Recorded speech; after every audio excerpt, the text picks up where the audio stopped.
नमस्कार प्रेक्षक रोकठोक आपलं स्वागत. मी डॉक्टर उदय निरगुडकर.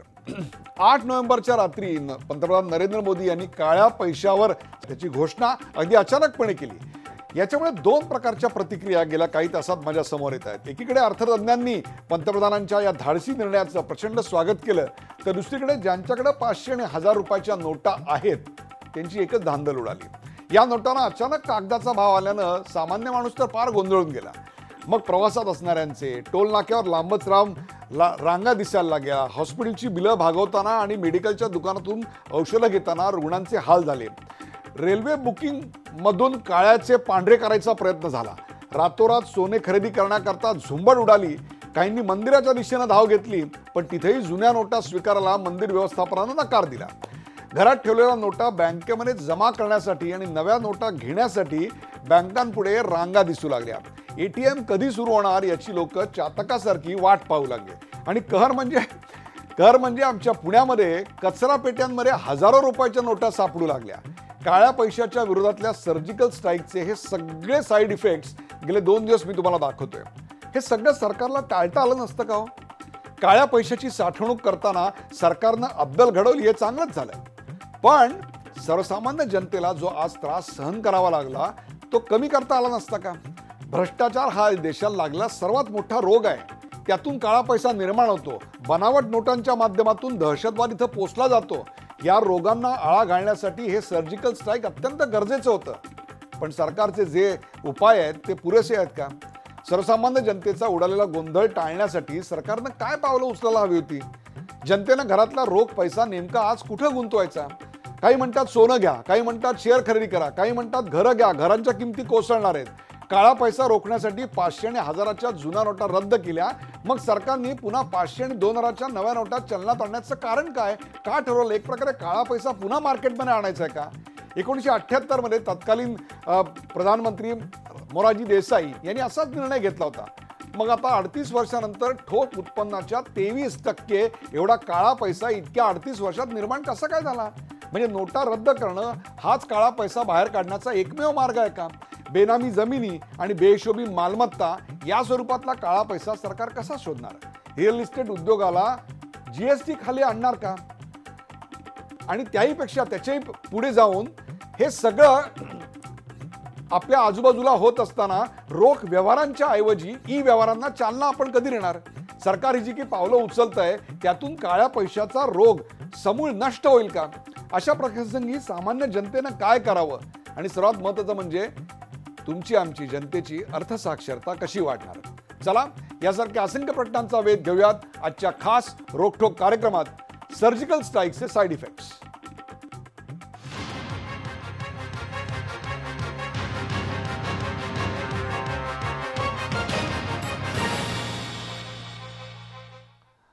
सर्जिकल स्ट्राईकचे साईड इफेक्ट्स या विषयावर चर्चा करण्यासाठी आपल्या सोबत आहेत अर्थविषयक अभ्यासक आणि सल्लागार चंद्रशेखर टिळक. चंद्रशेखरजी, आपलं या कार्यक्रमात स्वागत.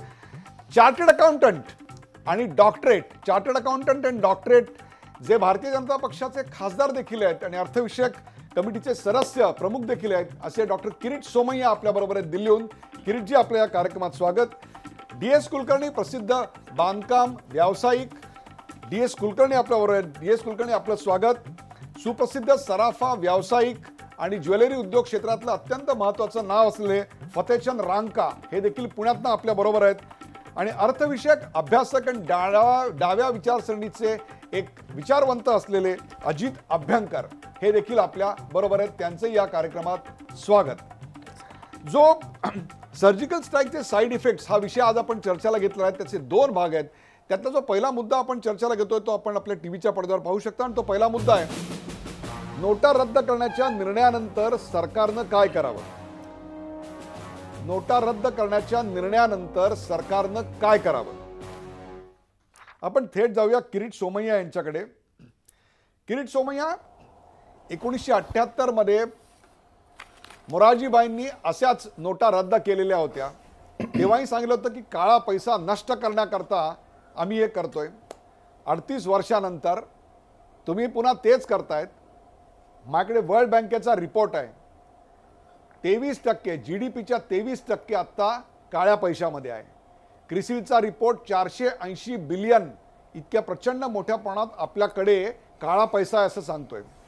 एवढ्या वर्षामध्ये नोटा रद्द करूनही काळा पैसा जर निर्माण होत असेल तर आत्ता तुम्ही जे केलं त्याच्यामुळे काळा पैसा निर्माण होणार नाही की त्याच्या स्रोताला कुठेतरी अटकाव होईल असं आम्ही कसं मानणार आहोत?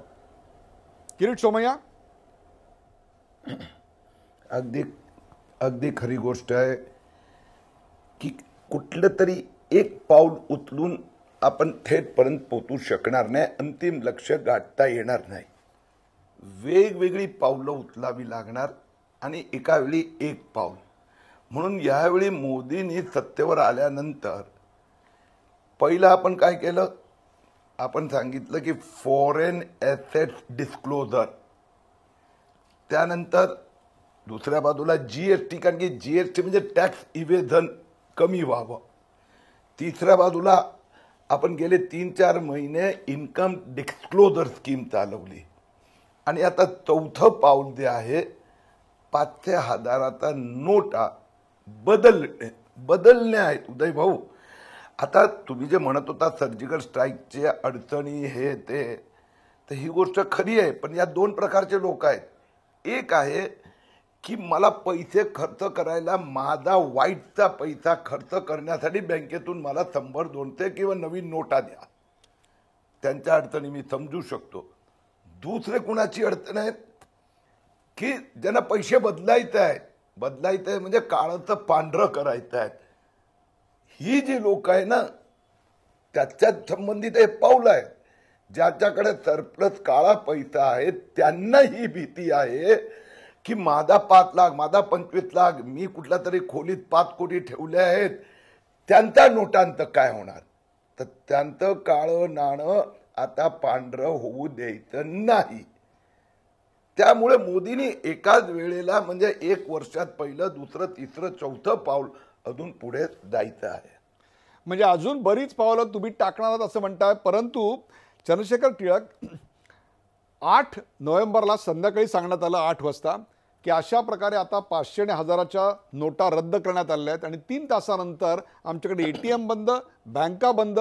त्यामुळे ज्वेलरी शॉपच्या समोर काळ्याचे पांढरे करायला आणि सोनं खरेदी करायला प्रचंड मोठी झुंबड उडाली. पेट्रोल पंपावर भांडणं सुरू झाली. रेल्वे बुकिंगच्या माध्यमातून काळ्याचे पांढरे करायचे प्रयत्न झाले. कचऱ्यामध्ये पैसे साठू लागले. मंदिराची आवक घटली. सर्वसामान्य माणूस जो प्रवासात होता त्याची अवस्था काय झाली? हॉस्पिटलच्या रांगेत होता त्याची अवस्था काय झाली? मेडिकल शॉपमध्ये आपल्या जीवनावश्यक औषधं घेत होता त्याची अवस्था काय झाली? हे सगळं टाळता नसतं आलं? पूर्णपणाने टाळता आलं असतं. आत्ता जे खासदार डॉक्टर किरीट सोमय्या म्हणले त्याच्यावरती मला एवढंच म्हणावंसं वाटतं की सरकारचा उद्देश पुष्कळ चांगला असेल, परंतु जो मनुष्य प्रामाणिकपणे सरकारला कर भरतो त्याचीच अंमलबजावणीमध्ये पूर्णपणाने पंचायत आणि मुस्कटदाबी करण्याचं काम या निर्णयानं झालं. जर 8 नोव्हेंबरला आपल्याला पूर्णपणानं माहिती होतं की 10 नोव्हेंबरपासून आपल्या हातामध्ये नवीन चलनी नोटा, मग त्या 500च्या असतील किंवा 2000 रुपयाच्या असतील, त्या उपलब्ध होणार आहेत, तर 8 नोव्हेंबरच्या मध्यरात्री आणि 10 नोव्हेंबरच्या सकाळी 1.5 दिवसामध्ये काही फार मोठा आकाश कोसळणार होता अशातला भाग नाही.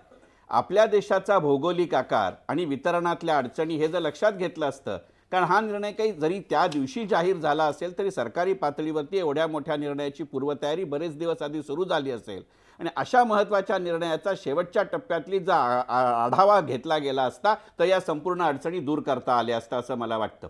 आणि मगाशी जर तुम्ही मुद्दा मांडलात 1978चा, तो आपण एक गोष्ट लक्षात घेतली पाहिजे की 1978ला ज्या नोटा आपण रद्द केल्या होत्या त्या नोटा काही वर्षांच्या कालांतरानंतर त्याच डिनॉमिनेशनमध्ये आपण परत आलेल्या होत्या.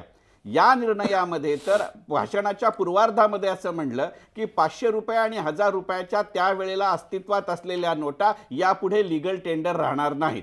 आणि त्याच भाषणाच्या उत्तरार्धामध्ये असं सांगितलं गेलं की 500 आणि 2000च्या नवीन नोटा येतील आणि आज जाहीर करण्यात गेलं 1000 रुपयाची नोट नवीन आणली जाईल. याचा अर्थ आता सरकारनं जर जसं आत्ता किरीट सोमय्या आत्ता जसं म्हणले त्या पद्धतीचं स्पष्टीकरण त्या दिवशी कोणालाही उपलब्ध नव्हतं. त्यामुळे एकंदरीतच सर्वसामान्य माणसाला जाणारा संकेत असा होता की 500, 1000, 2000 ही जी काही रक्कम, त्या 2000ची नोटच नव्हती, ती यापुढे चालणार नाही. यातनं त्या शेवटच्या क्षणाला आपण ज्याला नीजर्क रिॲक्शन असं म्हणतो त्या पद्धतीचं झालं की एकदा ठेस लागल्यानंतर मनुष्य दोनदा अडखळतो, त्या पद्धतीनं त्या रांगा लागल्या. त्यामुळे जो मार्ग उपलब्ध दिसेल, कारण याची व्यवस्था आधी का झाली नव्हती याचं उत्कृष्ट झालं की पेट्रोल पंपावर चालेल असं म्हणलं, असं सरकार जाहीर करत होतं. रेल्वेच्या तिकिटाला चालेल असं टोल. सरकार म्हणत होतं, टोलला चालेल. टोलला नंतर नितीन गडकरी आणि देवेंद्र फडणवीसांनी माफी दिली, परंतु त्या लोकांकडेच पुरेसे सुटे पैसे उपलब्ध नव्हते. जर या व्यवस्थेला कुठेतरी आपण विश्वासात घेतलं असतं तर सरकारचा जो उद्देश आहे तो अत्यंत स्तुत्य असला तरी त्याच्या अंमलबजावणीमध्ये मात्र शेवटच्या क्षणाला काही गडबड झाली. एवढं याचा नक्की. आणखीन एक साईड इफेक्ट अजित अभ्यंकर असा होता की आपल्याकडे 60% अजूनही ग्रामीण अर्थव्यवस्था आहे. त्या ग्रामीण अर्थव्यवस्थेचा कणा हा रोखीचाच व्यवहार आहे. त्या ठिकाणी तुमची क्रेडिट कार्ड चालत नाही, त्या ठिकाणी तुमची डेबिट कार्ड चालत नाही, त्या ठिकाणी इतर कुठलाही ई मनी लोक अजून वापरत नाहीयेत. या ग्रामीण अर्थव्यवस्थेला आज आपण प्रचंड मोठ्या गैरसोयीला तोंड द्यायला लावतोय. हे कुठेतरी आम्हाला टाळता नसतं का आलं? काय सांगाल अजित अभ्यंकर? नाही, टाळता आलं असतं काही प्रमाणामध्ये, हे सत्य आहे. परंतु मला असं वाटतं की एकदा बँकांमध्ये 100च्या नोटा किंवा कमी रकमेच्या नोटा पोचल्या की त्या मधल्या काळाचा 1-2 दिवसाचा अपवाद वगळता ही गैरसोय त्याच्यानंतर राहणार नाही. टाळता आली असती, पण त्याच्या टाळण्यातली तुम्ही एक अडचणही लक्षात घ्या. जर अशा प्रकारचे निर्णय हे जर आधी होणार आहेत, अशा प्रकारचे जर संकेत किंवा पडगम जर वाजवले तर त्याची परिणामकारकता फार मोठ्या प्रमाणात कमी होईल. कारण ज्यांच्याकडे अशा प्रकारचा प्रचंड साठवलेल्या काही नोटा असतील तर त्यांना त्या आधीच बदलून घेण्यासाठी किंवा आधीच त्याचं काही डिस्पर्शन करण्यासाठी किंवा आधीच सोनं विकत घेण्यासाठी, जर कालपासून सराफांनी ते सुरू केलेलं आहे. 60,000 रुपयाला सोनं विकतायत, कोणी 52,000 रुपयाला विकतायत, अधिकृत भाव 34,000 सांगतात, ते त्यांनी आधीच केलं असतं. तेव्हा ती त्यांना वेळ संधी मिळू नये यासाठी याची एक सरप्राईज एलिमेंट ज्याला आपण म्हणतो, ते सरप्राईज एलिमेंट त्याच्यामध्ये ठेवणं आवश्यक होतं. पण तरीसुद्धा ॲट द 11th आवर काही ज्या शेवटच्या टप्प्यातल्या ज्या अरेंजमेंट्स असतात त्या कदाचित अधिक चांगल्या केल्या असत्या तर हे टाळता आलं असतं असं मला वाटतं. परंतु तुम्ही सरकारने काय करायला पाहिजे असा जो मूळचा आपल्या पहिल्या सेगमेंटचा प्रश्न आहे, त्याच्याबद्दल मला थोडंसं बोलायचं आहे. मला असं वाटतं की हे गैरसोयीचा एक भाग आहे, परंतु सरकारने या निर्णयाची इन्कम टॅक्स डिपार्टमेंट आणि एन्फोर्समेंट किंवा फायनान्शियल इंटेलिजन्स युनिट यांच्या सहित जी काय आधी एक फिल्डिंग लावायला पाहिजे होती ती फिल्डिंग लावलेली आहे का नाही याच्याविषयी मला शंका आहे. आणि तो माझ्या दृष्टीने अत्यंत चिंतेचा मुद्दा आहे. चिंतेचा मुद्दा असा आहे की बिल्डर्स असोसिएशनच्या मीटिंग झालेल्या आहेत, मला माहिती आहे याची. सराफ असोसिएशनच्या मीटिंग झालेल्या आहेत, अनौपचारिकरित्या झालेल्या आहेत. 34,000 रुपयाचं सोनं प्रत्यक्षात 52,000 ते 60,000 रुपयाला विकलं जाते. ज्यांच्याकडे 500,000च्या नोटा आहेत त्यांच्यासाठी. हे कोणी उघडपणाने बोलणार नाही, पण हे सगळ्यांना माहिती आहे. आणि हा सुद्धा एक काळा व्यवहार हा सराफांच्याकडनं अतिशय मोठ्या प्रमाणात चालू आहे. त्यांच्याकडचा स्टॉक संपेपर्यंत ते चालू होतील, पुढं काय करतील मला माहित नाही. सरकारने अशी फिल्डिंग लावायला पाहिजे होती की यांच्याकडचा स्टॉक किती आहे याची एक महिनाभर सतत तपासणी करायला पाहिजे होती. दुसरा मुद्दा की आता हे जे पैसे आहेत ते अनेक छोट्या छोट्या कंपन्यांच्या बनावट म्हणजे नामधारी कंपन्यांच्या नावावरती ट्रान्सफर होऊन किंवा त्यांच्या खात्यामध्ये भरले जाऊन त्याचं लेअरिंग होण्याची शक्यता आहे. याचे त्याला त्याचे त्याला आणि मग ऑफिशियली चेकनी कोणाला तरी पेमेंट होण्याची शक्यता आहे. अशा प्रकारचे अनेक गोष्टी आहेत. तेव्हा त्याचा तपशील मी नंतर बोलीनच. परंतु सरकारने अशा प्रकारे हा पैसा कुठं जाऊ शकतो, कोणाकडून येऊ शकतो याचं ट्रॅक रेकॉर्ड पहिल्यापासनं इन्कम टॅक्स डिपार्टमेंटला ही बातमी सांगायची नाही, नोटा रद्द करणारे कोणालाही सांगायचं नाही.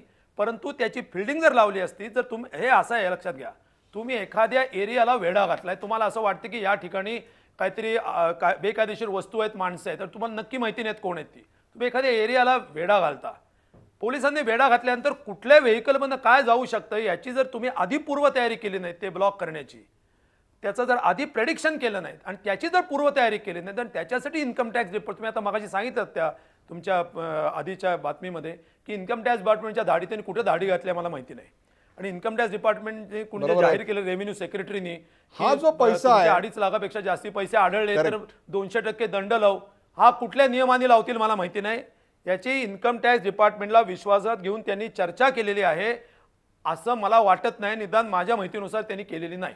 फतेचंद रांका, ज्वेलर व्यवसायाकडे कसं पाहिलं जाते बघा की नरेंद्र मोदींनी 500 आणि 1000च्या नोटा रद्द होणार असं सांगितल्यानंतर सर्वात पहिले लोकांनी धाव घेतली ती तुमच्याकडे. जणू काही या रोगावरचा उपचार त्यांना मिळेल तो कुठल्या तरी ज्वेलरी शॉपच्या डॉक्टरकडे, की त्याच्याकडे गेल्यानंतर आमचे काळे कोड जे आमच्या शरीरावरचं आहे ते पांढरं होऊन जाणार आहे. काय सांगाल तुम्ही या वृत्तीबद्दल आणि या तुमच्या व्यवसायाच्या इमेज बद्दल? एक व्यापारी या म्हणून- फिकीच्या रिपोर्टमध्ये तुमचा व्यवसाय 80% रोखीनं चालतो हे याचं मूळ आहे हे सांगण्यात आलंय. हे सगळं कधी बदलणार आहोत आपण? फतेहचंद रांका. सगळ्यात पहिलं तर मी आपले पंतप्रधान नरेंद्र मोदींचं आम्ही व्यापाऱ्यांनी स्वागत, IDA स्कीम केली आणि त्याचप्रमाणे आता काळा पैसा काढण्यासाठी जी एक घोषणा केली त्याचं या धाडसी निर्णयाचं आम्ही फार मोठं स्वागत केलेलं आहे. आपल्या देशाची आर्थिक क्रांती व्हावी यासाठी आम्ही सगळ्या व्यापाऱ्यांची, आम्ही जे अनऑर्गनाइज आहोत याच्यामध्ये कुठेतरी एक चांगल्या रीतीने वाटचाल व्हावी म्हणून आम्ही याच्यामध्ये त्यांना सपोर्ट करतो आहे. परंतु आता जो एक तुम्ही प्रश्न केला की 8 तारखेला हे झाल्यानंतर, निर्णय झाल्यानंतर सराफांनी आपल्या याच्यात काळा पैसा सोने विकून केलं. आपण जर पाहिलं असेल तर काही ऑर्गनाइज सेक्टरची दुकानं उघडी होती, बाकी सर्व व्यापाऱ्यांची दुकानं वेळेवर बंद होती, रात्री उघडी नव्हती. आज ऑर्गनाइज सेक्टरची मी आज मगाशी TVवर पाहिलं, जे ऑर्गनाइज सेक्टरमधले मोठे ज्वेलरी त्यांची चालू होती. पण आज आम्ही व्यापारी आज गेले 2 दिवस झाले कुठलाही व्यापार करत नाही आहोत, कारण की 500च्या आणि 1000च्या नोटा बंद झाल्या आहेत. फक्त क्रेडिट कार्ड आणि चेकनी जे पेमेंट करतात त्यांचं करतो आहे. आज आता जे म्हटलं की सोन्याचा भाव 65,000 झाला, 45,000 झाला, हे साफ चुकीचं आहे. पुण्याच्या बाजारात कुठलीही सरापासूनची मीटिंग झाली नाही. मी महाराष्ट्राचा अध्यक्ष आहे, मी पुण्याचा अध्यक्ष आहे, पुणे व्यापारी महासंघाचा अध्यक्ष आहे, पण अशा प्रकारची कुठली मीटिंग झालेली नाही. कारण मी अध्यक्ष असल्यामुळे सगळ्यांचं जाऊ द्या. मी जरा करतो. एक मिनिट अजित अभ्यंकरांचं पण जाऊ द्या. मी तुम्हाला फिक्कीचा रिपोर्ट देतो. फिक्कीचा रिपोर्ट माझ्याकडे, त्या फिक्कीच्या रिपोर्टमध्ये दिलेला आहे. फेब्रुवारी 2015चा रिपोर्ट आहे. त्याच्यात सांगितले 80% व्यवहार तुमच्या व्यवसायातले हे रोखीनं होतात. ते रोखीनं होण्याऐवजी ई चलनात किंवा अकाउंटेड मनीमध्ये व्हावे याच्याकरता तुम्ही काय केलं मला सांगा. सर, आम्ही आजपर्यंत सगळ्यांना एज्युकेट करत आलेलो आहोत. त्यामुळे आज जर पाहिलं तर तो जो 2015ची आणि आजची परिस्थिती फार मोठ्या प्रमाणात बदललेली आहे. आता तर सेंट्रल एक्साईजमध्ये आलेलो आहोत आणि त्यामुळे आज प्रत्येक मॅन्युफॅक्चरिंग, प्रत्येक बिल याच्यामध्ये संपूर्ण मोठ्या प्रमाणात जे आज 80% म्हणतात, मी म्हणेन की याच्यामध्ये 15 ते 20% असेल. 80% अकाउंटेड बिझनेस होतो आज या बिझनेसमध्ये. त्यामुळे हा जो 2015, आज आपण 2016च्या एंडमध्ये आहोत आणि एक्साईज हा मार्चमध्ये आलेली आहे. हा आधी एक्साईज नव्हता आणि मार्चमध्ये आल्यानंतर सगळेजण रेग्युलराईज झालेले आहेत आणि प्रत्येक महिन्याला रिपोर्ट आज एक्साईज डिपार्टमेंटला जातो आहे. त्यामुळे फिक्कीचा रिपोर्ट हा जरी असला तरी हा एक लिमिटेड इथं आहे. आज आमचा बिझनेस 70% रूरल एरियामध्ये आहे आणि आज 30% सिटीमध्ये आहे. आज रूरल एरियाचे सुद्धा आज एज्युकेट होत आहेत आणि चांगल्या प्रकारे व्यवसाय करतायत आणि अकाउंटेडमध्ये करतायत. आपण त्यांचे जर याच्यामध्ये जर पाहिलं तर त्यांचे सेल अकाउंटेडमध्ये मोठ्या प्रमाणात वाढलेले आहेत. आज रिसीट इश्यू होत आहेत. त्यामुळे इमेज पॉलिटिकल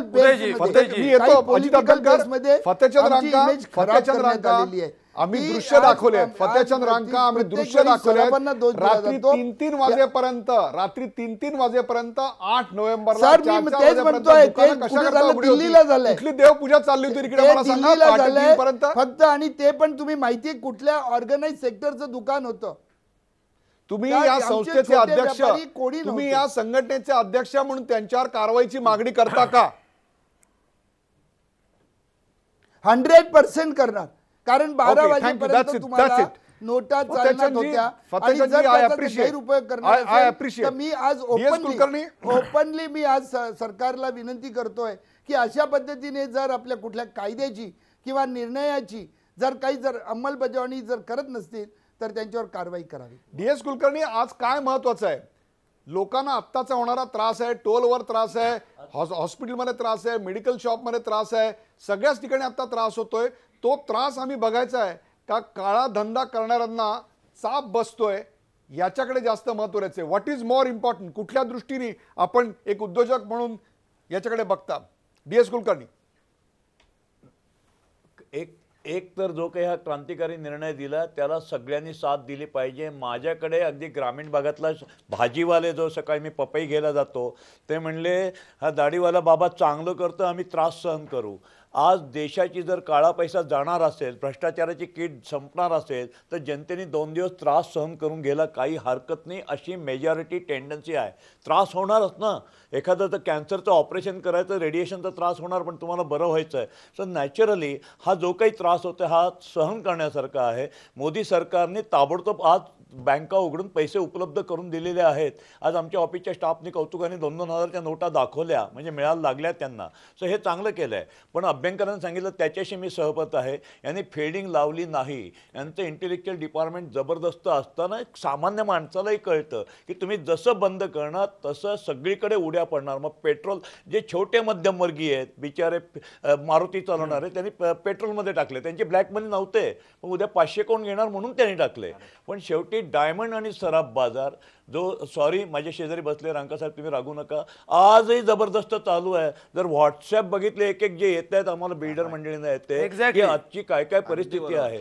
35% डिस्काउंट, 60% डिस्काउंट, 100,000 दिले तर तुम्हाला आता परत मिळणार फक्त किती 500-600. सो हा प्रकार सरकारला रोखता नाही येणार का? तो खरा काळा पैसा आज बाजारात फिरतो आहे. व्हॉट्सअपवर बिलीव्ह करणार का? व्हॉट्सअपवर फुकट पुष्कळ चुकीचे येतात. ॲज अ बिल्डर म्हणून मी सांगतो ही फॅक्ट आहे की काय रेट चाललेला आहे आणि हे सरकारला कळत नाही का? ज्या सराफाच्या दुकानात रांगा लागल्या, पेट्रोल पंपाच्या दुकानात लागलेली लाईन ही साध्या बिचाऱ्या ज्याचे हार्डन मनी आहे त्याची आहे. कारण की ज्याच्याकडे ब्लॅक मनी 10-10 लाख आहे तो किती गाडीत पेट्रोल भरेल, किती गाड्या घेऊन जाईल. पण सोन्याच्या दुकानात, डायमंडच्या दुकानात तो 10-10 लाख काय कोटी घेऊन जाऊ शकतो. मी इथे सरकार फक्त फेल्युअर ठरलंय. किरीट सोमय्यांना मला हात जोडून विनंती, एवढं एकच त्याचे ड्रॉबॅक राहिलं, अदरवाईज जनता तुमच्या बरोबर आहे, सगळे तुमच्या बरोबर आहे, रांकाजी पण तुमच्या बरोबर आहे, सराफ पण तुमच्या बरोबर आहे. किरीट सोमय्या काय सांगाल? It's a great salute to this country. आम्ही सामान्य माणसाने सहन करायला पाहिजे. किरीट सोमय्या काय सांगाल? आणि किरीट सोमय्या यांच्यापर्यंत आपला आवाज पोहोचू शकत नाही आहे. एका ब्रेक नंतर किरीट सोमय्या यांच्याकडे पुन्हा जाईन आणि हाच प्रश्न घेऊन, परंतु सरकारनं काय करावं यापेक्षा सुद्धा आता जनतेनं काय केलं पाहिजे, गुंतवणुकीच्या नव्या संधी निर्माण होत आहेत का, काय धोके संभाव्य त्याच्यात आहेत, 2000ची नोट आणल्यानंतर काळा पैसा पुन्हा चलनात येणार का, इतर देशांमध्ये अशा प्रकारचे प्रयोग करण्यात आले तेव्हा काय काळजी घेण्यात आली, त्यातून शिकण्यासारखा धडा सरकारला आणि सर्वसामान्य जनतेला काय आहे. एका ब्रेक नंतर या सगळ्याची चर्चा करूया. कुठे जाऊ नका, पाहत राहा झी 24 तास. सर्जिकल स्ट्राईकचे साईड इफेक्ट याची चर्चा करतोय. चंद्रशेखर टिळक, किरीट सोमय्या, DS कुलकर्णी, फतेहचंद रांका आणि अजित अभ्यंकर आपल्या बरोबर आहेत. जो दुसरा मुद्दा आपण चर्चा करणार तो आपण आपल्या टीव्हीच्या पडद्यावर मुद्दा पाहू शकता आणि तो मुद्दा आहे नोटा रद्द करण्याच्या निर्णयानंतर जनतेनं काय करावं. नोटा रद्द करण्याच्या निर्णयानंतर जनतेनं काय करावं या प्रश्नाची चर्चा करण्या अगोदर जो प्रश्न ब्रेकवर जाण्यापूर्वी मी विचारला होता आणि काही तांत्रिक अडचणीमुळे किरीटजींपर्यंत आपण पोहोचू शकत नव्हतो, तो प्रश्न मी किरीटजींना पुन्हा विचारतोय. किरीटजी, निर्णयाचं स्वागत सगळेच करतायत, परंतु सर्वसामान्य जनतेला जो त्रास झाला त्यात पूर्वतयारीत सरकार कुठेतरी कमी पडलं असा आक्षेप नोंदवला जातोय. याबद्दल आपण काय सांगाल? मला असं वाटतं की ज्यांचं ऑब्झर्वेशन आहे ते तशी जर चांगली परिस्थिती असती तर ते योग्य असतं. अडचणी निश्चित झाल्या त्याबद्दल क्षमा मागतो, परंतु गेले 5-15 वर्षात जे 5-10 वर्षात करप्शन इतकं प्रचंड प्रभाव, फेक करन्सी, दुसऱ्या बाजूला टेरर मनी, ड्रग कार्टेल, अंडरवर्ल्ड, एका पाठोपाठ एवढा मोठा समस्या. त्याच्यामुळे हे जे काळं नाणं म्हणा किंवा त्याला पॅरलल इकॉनॉमी म्हणा, त्याच्यावर जर धाडसी निर्णय घेतल्याशिवाय काही पर्याय नव्हता. म्हणून हे पहा, जसे जसे अडचणी लक्षात येत गेल्या तसं फटाफट 2-2, 4-4 तासांनी निर्णय घेण्यात आला. पण 8-10 तास अडचण झाली पण सरकारने ताबडतोब निर्णय घेतला. मग मेट्रो रेल्वे असो, मला असं वाटतं की 1-2-3 दिवस निश्चितपणे थोडी अडचण झाली आहे, पण पहा आता वातावरण शांत व्हायला लागलं. किरीट भाई, आता फतेहचंद रांकानी एक मुद्दा मांडला, तो म्हणजे ग्रामीण भागामधून त्यांचा सराफाचा व्यवसाय हा खूप मोठ्या प्रमाणात असतो. हा ग्रामीण भारत रोखीच्या व्यवहारावर अवलंबून असतो, ज्याला हा प्रचंड कष्टानं कमवलेला अकाउंटेड मनी असतो. याचा प्रचंड मोठा फटका ग्रामीण भारताला बसलाय. या ग्रामीण भारताची मतं आपल्याला मिळतील असं वाटतं का अशा प्रकारच्या निर्णयानंतर? पहिलं मला क्षमा करा, मला काळं नाणं, parallel economy, drug, underworld, terror money, fake करन्सीचा सामना करायचा आहे. ते करताना माझे स्वतःचे आमचे बीजेपीचे जे समर्थक पण थोडे जर 2 दिवस नाराज झाले तर आम्ही त्यांना जाऊन समजवू. दुसरी गोष्ट, दिशाभूल किंवा भ्रम होऊ नये. कुणालाही ग्रामीण माणसाला किंवा कुठलाही इमानदार माणसाला एक दमडीचं नुकसान होणार नाहीये. जेवढे आहेत तेवढे सगळे पैसे बदलले जाणार. माझ्या इकॉनॉमिक्स मित्राची मी क्षमा मागतो. 2 लाख, 2.5 लाख, 5 लाख, 25 कोटी कुठलीही लिमिट तुमचा अधिकृत अमाऊंटला अडचणीची नाही. फक्त काय क्लेरिफिकेशन आलं की 2-2.5 लाखाचा वर रक्कम जमा झाली तर ते तुमच्या इन्कमची मॅच असली पाहिजे. समजा कोणीतरी शेतकरी, कोणीतरी आपण त्याला म्हणू छोटा व्यापारी, त्याचा रोजचा गल्ला 25,000चा असेल किंवा कुणाचा 10 लाखाचा असेल, he can go and deposit that amount into the bank. तो सांगणार मी गेली अनेक वर्ष हे जमा करतोय, हे मी माझ्या अकाउंटमध्ये इन्कम दाखवतोय, त्याच्या संबंधी काहीच अडचण नाही आहे. अडचण कुणाची आहे की ज्याच्या घरात अनअकाउंटेड मनी आहे किंवा इलिगल, ज्याला आपण हॉट मनी म्हणतो, त्या हॉट मनीवाल्यांची जर अडचण झाली. किती लोक असे असतील मला सांगा? देशात 5 कोटी लोक इन्कम टॅक्स भरतात, 5+ किरीट भाई, त्यातनं 4 कोटी लोकांची इन्कम 10 लाखापेक्षा कमी आहे. किरीट भाई, फक्त 1 कोटी 10 लाखाचा वर. किरीट भाई, मग एवढी जर कळकळ असेल, काळा पैसा लोकांची होणार, 10 किरीट लाख भाई, लोकांची. काळा पैसा थांबवायची एवढी जर कळकळ असेल तर 500 आणि 1000च्या नोटा रद्द करून 2000ची नवी नोट आणायचं कारण काय? अमेरिका, ज्यांची इकॉनॉमी आपल्यापेक्षा कित्येक पट मोठी आहे, त्यांच्याकडचं सर्वात मोठं डिनॉमिनेशन हे नाही, फक्त नाही, $100 आहे आणि आमच्याकडे आम्ही 2000. पुढच्या वेळी तुम्ही 5000ची नोट काढाल. अरे डॉक्टर उदय, आपण इकॉनॉमिस्ट आहात. हे काही लोक जे भ्रम निर्माण करतात आपण समजू शकणार. आपण हाय डिनोमिनेशन, छोटं डिनोमिनेशन हा प्रश्नच नाही आहे. प्रश्न आहे 85% of the currency is being circulated in 500 and 1000 rupees notes. लोक काळं नाणं, हॉट मनी लपवण्यासाठी मोठ्या नोटांची व्यवस्था करते. त्याला रिप्लेस करण्याचा आहे. हाय डिनोमिनेशन आणि लोअर डिनोमिनेशनचा प्रश्नच नाही आहे. अनअकाउंटेड मनी, माझ्याकडे 500, समजा कुणाकडे 5 लाख नोटा असेल, सरकार ते तुम्ही तुमच्या बँकेत जाऊन जमा करा. तुमच्या अकाउंटमध्ये ते बँकमध्ये जमा होणार आहेत. कोण म्हणाला जमा होणार नाही? ज्यावेळी तुमचं इन्कम टॅक्स रिटर्न फाईल केलं जाणार त्यावेळी इन्कम टॅक्स ऑफिसर सांगणार की हे जे तुम्ही 2 कोटी, 5 कोटी, 25 कोटी जमा केलेत त्याचा मला हिशोब द्या. म्हणून हे कोणीतरी आता सांगायला लागलं 2000ची नोट का काढली? अरे भाऊ, प्रश्न 2000, 1500चा नाही आहे, अनअकाउंटेड मनी. आणि त्याच्यासाठी आपण मोदीचं धन्यवाद दिला. अजित अभ्यंकर यांच्याकडे जाण्यापूर्वी किरीट भाई, तुम्ही एक अत्यंत नामवंत चार्टर्ड अकाउंटंट आहात. इकॉनॉमी जर सुधारायची असेल, काळ्या पैशाची इकॉनॉमी जर बंद करायची असेल, व्हाईट इकॉनॉमी, पांढऱ्या पैशाची, कष्टाच्या पैशाची, अकाउंटेड मनीची, कर भरलेल्या पैशाची इकॉनॉमी जर तुम्हाला वृद्धिंगत करायची असेल तर नुसतं रोटा रद्द करून भागणार आहे का मला सांगा?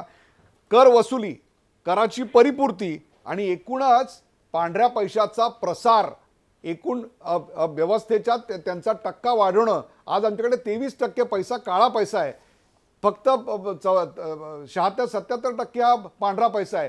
तो आम्ही 95-98% कसा राहणार याच्याकरता प्रयत्न करायला हवेत. कर परिपूर्ती करता आणि कर वसुली करता आम्ही काय करणार आहोत? अगदी तुमचं म्हणणं बरोबर आहे.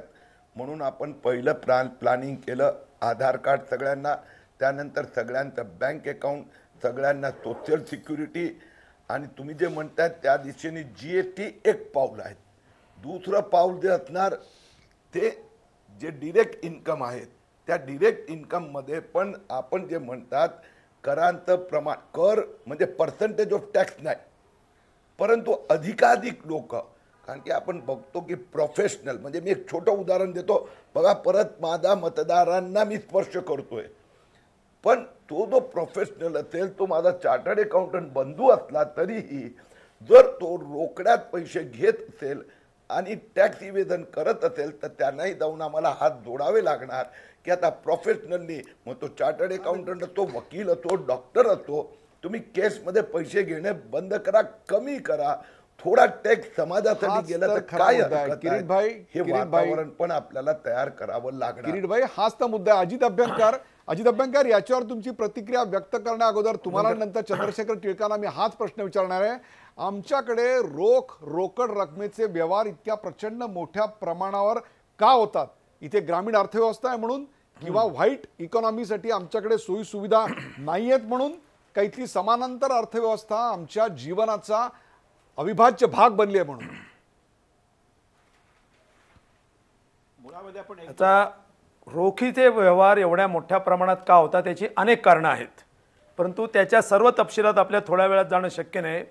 सगळ्यात पहिल्यांदा मला हे सांगायचं आहे की रोखीचे व्यवहार, आता हा जो काळा पैसा शब्द जो आपण वापरतो, तुम्ही सुद्धा म्हणत 23% काळा पैसा आहे. आपण जरा शब्दाचं थोडंसं करेक्शन करूया. काळा पैसा नाही आहे, काळं उत्पन्न आहे. कारण काळा पैसा, black money is tax evaded income, ज्याच्यावरचं कर बुडवलेला आहे ते उत्पन्न म्हणजे काळा पैसा, हा अनअकाउंटेड, आणि ज्याच्यावरचं कर बुडवलेला आहे तो म्हणजे कर भरलेला नाही त्याच्यावरती, तो जो आहे तो पैसा हा काळा पैसा आहे. म्हणजे फिजिकली तो पैशाच्या रूपात असेल असं नाही, तो फिजिकली माझ्या हातातनं गेलाही असेल, खर्चही झाला असेल, किंवा प्रॉपर्टीच्या रूपात आलेला असेल. तो पैसा हा शब्द इथं उत्पन्न या अर्थाने वापरलेला, हे लक्षात घेतलं पाहिजे. आता पैसा आता जो आपण कारवाई केलेली आहे त्यातल्या रोख या स्वरूपात जो पैसा आहे त्याची कारवाई केली आहे. तीच कारवाई सोनं या स्वरूपात जो असा पैसा, असं उत्पन्न दडवलेलं आहे त्याच्यावरही केली पाहिजे. रिअल इस्टेट या स्वरूपात जो आहे त्याच्यावरती केली पाहिजे, आणि मॉरिशसमध्ये टॅक्स हेवन्समध्ये गेलाय त्याच्यावरती केली पाहिजे. आता ह्यातली पहिल्या ह्याच्यात केले त्याचं निश्चितपणे आपण स्वागत केलं, मी स्वतः त्याचं स्वागत केलेलं आहे. परंतु आता जे किरीट सोमय्या बोलले, मला त्यांच्या विरुद्ध बोलायचं म्हणून नाहीये, त्या अंडरस्टँडिंगमध्येच एक मुळामध्ये गफलत आहे. आणि म्हणूनच सरकारने 2000ची नोट आणि 1000ची नोट काढण्याचा जो अत्यंत घातक निर्णय घेतलेला आहे, याचं कारण तो हे घातक अंडरस्टँडिंग आहे. कॅश जी वापरली जाते, इट इज अ मीन्स, ते एक साधन आहे अनअकाउंटेड व्यवसाय करण्याचं. काळा म्हणजे रोखीच्या स्वरूपात पैसा यासाठी केला जातो, आणि मुख्यतः या ठिकाणी अगदी जे अनऑर्गनाइज्ड आहेत, अतिशय छोटे आहेत, ग्रामीण भागात आहेत, ते सध्या आपण बाजूला ठेवू. परंतु शहरामध्ये शिकले सवरलेले म्हणजे पांढऱ्या वेशातले गुंड असं मी त्यांना म्हणतो, आर्थिक गुंड, हे जे हा रोखीतला धंदा करतात, याचं कारण रोख रक्कमेत धंदा करणं म्हणजे अनअकाउंटेड इन्कम निर्माण करण्याचे जे व्यवसाय किंवा काय ओपनिंग्स असतात त्याचं ते चलन आहे. त्याच्यामधून अनअकाउंटेड पैसा निर्माण त्याच्यामधून मुख्यतः होतो, म्हणजे त्याच्यामधूनच होतो ना असं नाही, पण त्याच्यामधून तो होतो मोठ्या प्रमाणामध्ये, आणि त्याच्यासाठीचं ते साधन आहे. रोखीचा व्यवहार, माझं या निर्णयाचं मी स्वागत यासाठी केलेलं आहे की जर अशा प्रकारचं जे काळ्या पैशाचं एक जे साधन आहे, काळं उत्पन्न निर्माण करण्याचं, ते एक साधन जर असं बँकेमध्ये बंदिस्त झालं आणि जर ते पुन्हा तसं इश्यू झालं नाही, तर काळं उत्पन्न निर्माण होण्याचं साधन बंद झालं. हे मुख्य कारण आहे, आणि म्हणून या निर्णयाला मी पाठिंबा देतो. परंतु आता ह्याने काय केलंय, हे साधन एक काढून घेतलं आणि दुसरं त्यांच्या हातात ठेवलं, आणि ते म्हणतात की 1000ची नोट असली का 2000ची असली. अहो, ज्याला काळा धंदा, काळा म्हणजे अनअकाउंटेड याच्या चॅनेलचा धंदा करायचा आहे, त्याला मोठं चलन जर असेल तर त्याला तो स्टॉक करून ठेवता येतो, तो स्टॉक पाठवता येतो, आणि सगळ्यांपासून गुप्त पद्धतीने तो एकमेकांमध्ये फिरवता येतो. जर 100च्या 50च्या नोटामध्ये व्यवहार करायला लागला तर तो शक्य होत नाही, अशक्य होतो, अवघड होतो. पोत्यात पैसे घालावे लागतील एक जमीन खरेदी करण्यासाठी, ते अवघड होईल. त्यासाठी लोक मग बँकेचा वापर करतील, भले तिथं खोटे अकाउंट करतील, ते नंतर शोधता येतील आपल्याला. माझ्या मते हे अंडरस्टँडिंग मध्ये बेसिक फॅलसी आहे, ते सुधारण्याची अत्यंत गरज आहे. आणि एकच मुद्दा सांगतो, ते कुठे वापरले जातात, ज्या ठिकाणी नॅचरल रिसोर्सेस रिलेटेड, लक्षात घ्या, किंवा पॉलिटिक्स रिलेटेड, पॉवर रिलेटेड आणि नॅचरल रिसोर्स रिलेटेड अशा प्रकारचे जे व्यवसाय आहेत, म्हणजे कुठले, उदाहरणार्थ निवडणूक, बिल्डिंग, शिक्षण, गोल्ड, निवडणुका म्हणजे पॉलिटिक्स, करप्शन, तुमचं फॅशन इंडस्ट्री, फिल्म इंडस्ट्री, त्याच्यामध्ये तुम्ही तुमचं शरीर, सौंदर्य Correct, अशा प्रकारच्या correct, गोष्टी correct. विकत असता किंवा या अशा आपण एक प्रकारचे जे quick व्यवसाय reflection आहेत, from- ज्या ठिकाणी वेल्थ ही क्रिएट केली जात नाही. चंद्रशेखर टिळक यस, हां, चंद्रशेखर टिळक ज्या ठिकाणी वेल्थ क्रिएट केली जात नाही त्या ठिकाणी या उत्पन्नाची शक्यता जास्ती नाही, असते. मी अजित अभ्यंकरांचाच मुद्दा पुढे नेतो आणि की म्हणून हे मुळात या understanding ची निर्णयाला गरज विरोध आहे. नाहीये. परंतु आपण एक गोष्ट लक्षात घेऊ की तुमचा जो मूळ प्रश्न होता की आजही सर्वसामान्य जनता कॅशच्या प्रमाणावरती का विसराट करते, त्याचं गणित अत्यंत उघड आहे की जर माझ्या हातात रोख रक्कम असेल तर मी कुठच्याही स्वरूपाच्या गरजेसाठी ती वापरू शकतो, पण तेच जर दुसऱ्या कुठच्या माध्यमामधनं असेल तर आपण त्याच्याकडे जात नाही. हा केवळ त्या रकमेचं किंवा त्या रुपयाचं डिनॉमिनेशन किती आहे याच्यावरती अवलंबून नाही, तर अंगभूत पद्धतीनं आपण कुठच्याही पद्धतीच्या इलेक्ट्रॉनिक व्यवहाराला विरोध केलेला आहे. एक साधं उदाहरण घ्या की अगदी तुमच्या माझ्यासारखी सुशिक्षित माणसं सुद्धा बँकेची शाखा सुरू असेल तर आपण चेक डिपॉझिटिंग मशीनचा उपयोग करण्यापेक्षा तो चेक बँकेच्या जाऊन त्याच्यावरती स्टॅम्प घेणं पसंत करतो. आपल्याला शेअर बाजाराचं संगणकीकरण असेल, डिपॉझिटरी असेल, अगदी आज ज्या ई ट्रेडचा उल्लेख केला जातोय wallet. त्या ई ट्रेडलाही सुरुवातीच्या काळामध्ये इतका रिस्पॉन्स मिळालेला नव्हता. ही गोष्ट आपण लक्षात घेऊया. त्यामुळे या निर्णयाचं जरी स्वागत असलं तरी ह्या मानसिकतेला जीएसटीच्या माध्यमातून असेल किंवा एकंदरीतच एंड टू एंड अकाउंटिंगच्या माध्यमातून असेल आपल्याला अर्थव्यवस्थेचा भाग बनवावा लागेल. किरीट सोमय्या, 2 प्रश्न आहेत. रिअल इस्टेट व्यवसायाला जीएसटीच्या खाली तुम्ही कधी आणणार?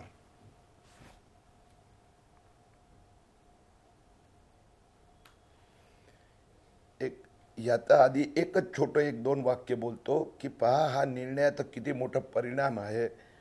85% 500 हजाराचा नोटा होता, म्हणून 500 हजाराचा नोटा एक्सचेंज करा. म्हणजे आता जो पण आणि बाकी 2 रुपये, 1 रुपये, 5 रुपये, 10 रुपये ते त्यापैकी 90%, 95% वाईटच अकाउंट आहेत. म्हणजे याचा अर्थ काय झाला की आता जो अनडिस्क्लोज इन्कम होती सगळी कंपल्सरी बँकमध्ये येणार, म्हणजे इकॉनॉमीमध्ये सामील होणार. रिअल एस्टेट असो किंवा गोल्ड असो, तर 3 ठिकाणी मेनली पैसा पार्क केला जातो. एक हे करन्सी, दुसरं रिअल एस्टेट, तिसरं गोल्ड. गोल्ड आणि रिअल एस्टेटमध्ये आता बघा एक आत्ताच पार्लमेंटच्या आमच्या फायनान्स कमिटीने बेनामी प्रॉपर्टी ऍक्ट मधलं अमेंडमेंटचा रिपोर्ट तयार करून दिला, तर पुढच्या अधिवेशनात येणार. म्हणजे एका बाजूला आपण बेनामी प्रॉपर्टीवर कंट्रोल आणतोय, दुसऱ्या बाजूला हळूहळू रिअल एस्टेट पहा. तुमच्या लक्षात असेल 2001 मध्ये वाजपेयींच्या गव्हर्नमेंटच्या वेळी पुन्हा 100% वाईटचे व्यवहार व्हायला लागले होते. आता ते परत 60% आणि 70% आलेले आहेत. तर ते तिथे घेऊन जायचं आहे. आणि तिसऱ्या बाजूला जे सोन्यामध्ये काळं नाणं, याच्यावर आणखीन सरकारला काहीतरी उपाययोजना करावी लागणार. किरीट सोमय्या, या बजेटमध्ये आपण रिअल इस्टेट सेक्टर जीएसटी खाली आणणार असं तुम्ही आता जाहीर करायचं सुतोवाच तुम्ही आज करणार आहात का? हो. ओके, दुसरा प्रश्न. हिंदुस्थानातली गुड सगळी आयटम, गुड. सगळ्या कर्जावरील व्याजदराच्या कपातीकडे आता हे एक पहिलं पाऊल म्हणायचं का? येत्या काही दिवसांमध्ये आम्हाला कर्जावरील व्याज कपात, आम्हाला व्याजदराची कपात आम्हाला दिसणार आहे का?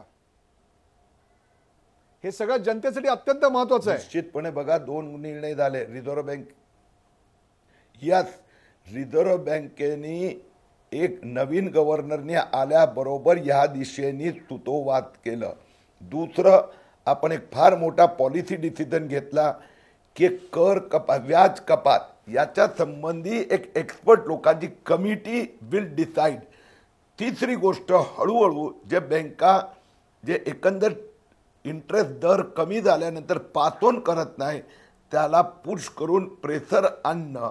म्हणून आपल्याला 2017 मध्ये जो इंटरेस्ट रेट कर्जासाठीचा तोही बऱ्यापैकी त्यात सुधारणा होऊन कमी होणार. नाव हे सगळं तुम्ही ऐकल्यानंतर आता जर कर्जाचे व्याजदर कमी होणार असतील तर तुमच्या मनामध्ये आपण गुंतवणूक कुठे करावी याची अनेक स्वप्न रंगत असतील, आणि त्याच वेळेला म्हणून याच्यावर तुम्हाला अत्यंत अचूक योग्य सल्ला मिळावा याच्याकरता मी प्रश्न घेऊन जातोय DS कुलकर्णी यांच्याकडे. DS कुलकर्णी, हे सगळं विश्लेषण तुम्ही ऐकलं, आत्ताची परिस्थिती तुम्ही पाहिलीत, तुम्ही सरकारचं अभिनंदन देखील केलेलं आहे. आधीच मंदी आणि जास्त उलाढाल असलेल्या बांधकाम क्षेत्रामध्ये नवीन घर विकत घेण्याची संधी आणि जुनं घर विकण्याची एक संधी म्हणून आत्ताच्या क्षणाकडे आपल्याला पाहता येईल का? DS कुलकर्णी. होय सर, आता काय झालं, 1 वर्षापूर्वीच रिअल इस्टेट मार्केट हे कोलॅप्स झालेलं आहे. त्याला बरोबर आज 14 महिने झाले. नंतर गव्हर्नमेंटने जेवढे चांगल्या पॉलिसी आणल्या, जमिनी उपलब्ध करून दिल्या, FSI वाढवून दिल्या, सप्लाय वाढवून दिला, रेरासारखा गंभीर ॲक्ट आणायची तयारी सुरू केली. महाराष्ट्र सरकारने विशेषतः जास्त कौतुकास्पद पावलं उचलली. भले आम्हा बिल्डरचं नरडं आवळलं गेलं, हरकत नाही, पण याच्यातनं वाईट प्रवृत्ती बाहेर पडायचा मार्ग करून दिला. इन्व्हेस्टर जमात जो काळा पैसा घेऊन रिअल इस्टेटमध्ये धोधो येत होती, ती आज 14 महिन्यापूर्वीपासून थांबायला सुरुवात झाली आणि ते पूर्ण बाहेर गेले. अशा प्रकारे काळ्या पैशाचा प्रभाव रिअल इस्टेटमध्ये जर हळूहळू बंद होत गेला तर जशी जगभर रिअल इस्टेट चालते योग्य मार्जिन घेऊन, तशी चालेल. जसं अमेरिकेत चालते, सगळीकडे चालते तशी. कुठल्याही धंद्यामध्ये 7 to 8% नेट प्रॉफिट होत असेल तर डान्स करण्यासारखं आहे. तर बिल्डरला कशाला 100% प्रॉफिट पाहिजे? तर आत्ताच्या सगळ्या नवीन कायद्यामुळे याच्यामुळे 7 to 8% प्रॉफिटवर बिल्डर समाधान मानतील, त्यांना मानावंच लागेल. आणि जे मानू शकत नाही ते यातनं बाहेर फेकले जातील आणि त्याला हा काळा पैशाचा प्रभाव रोखला जाईल. आता प्रश्न फक्त एवढाच आहे की ही योग्य वेळ आहे की नाही. तर हीच योग्य वेळ आहे, कारण जेवढा रॉक बॉटम व्हायचा तर तेवढा येऊन गेलेला आहे. याच्यापेक्षा जर तुम्हाला फ्लॅटच्या किमती कोलॅप्स करून पाहिजे असतील, खाली यायचे असतील, तर भ्रष्टाचार बंद करावा लागेल. अजून भ्रष्टाचार नाही बंद झाला. इन्व्हेस्टर रुपी धोधो होल्डिंग पॉवर ज्यांची असायची, लाव पैसे आहे, राहू दे 5 वर्ष विकले नाही गेले, तर ती लोक बाहेर पडली आहेत. पण भ्रष्टाचार जो असतो 85 टेबलांना नमस्कार करायचा, तो काही अजून संपलेला नाही आहे. त्यामुळे तेवढा फक्त तो कॉस्ट वाढते.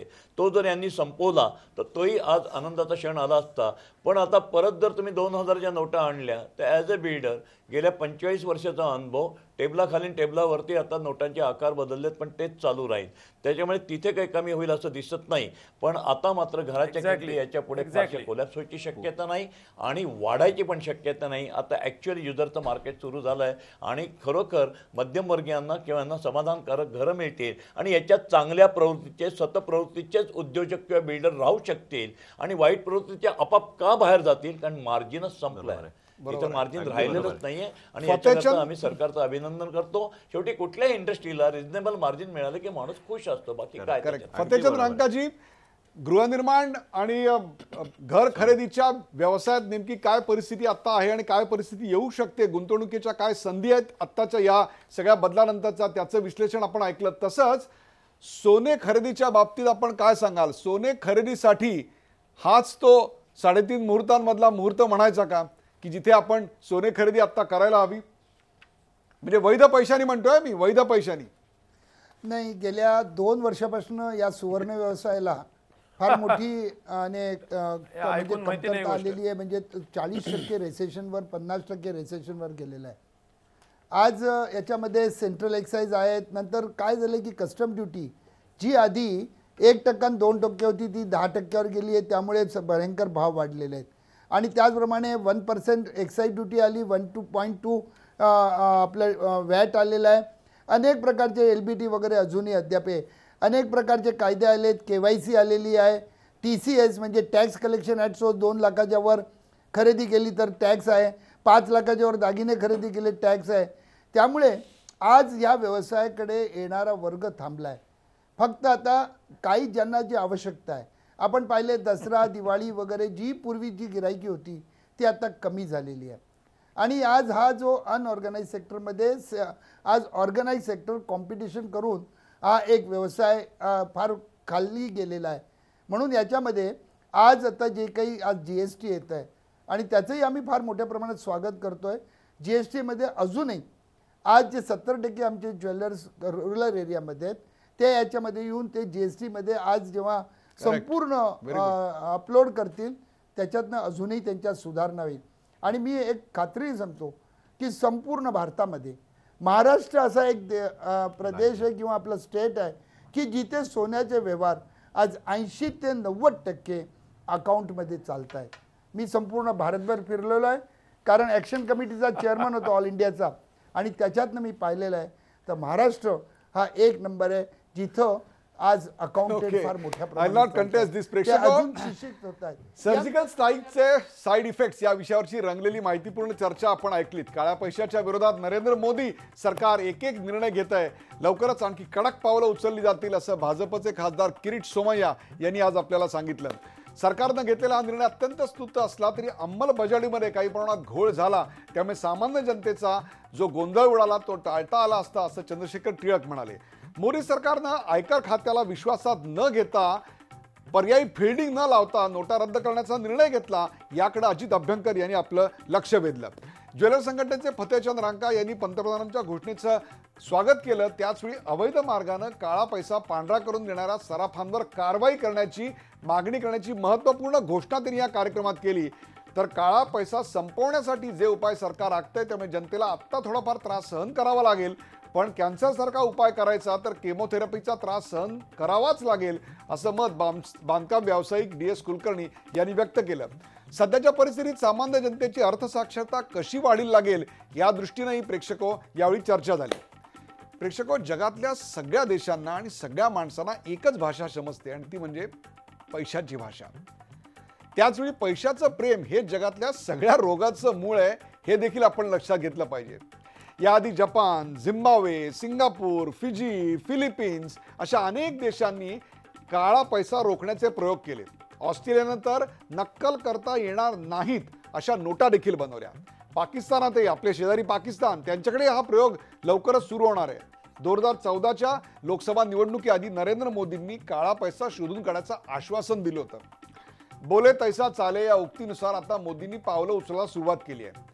नवं स्वच्छ भारत अभियान एक प्रकारे सुरू झालंय असं म्हणूया. स्वच्छ भारत म्हणजे ब्रँड अँबॅसेडर नेमून कचरा काढतानाचे फोटो छापून आणणं नव्हे, तर खऱ्या अर्थानं भारत भ्रष्टाचार मुक्त करणं, ज्याचा उल्लेख DS कुलकर्णींनी केला की टेबलावरचे आणि टेबलाखालचे पैसे त्याचा. केंद्र सरकारनं हा काळा पैसा मुक्त स्वच्छ भारत अभियान यशस्वी आता करूनच दाखवावं, एवढीच अपेक्षा व्यक्त करूया. या चर्चेत सहभागी झाल्याबद्दल सर्व मान्यवरांचे आभार. ताज्या बातम्यांसाठी पाहत राहा झी 24 तास. रहा एक पाऊल पुढे. झी 24 तास रहा एक पाऊल पुढे.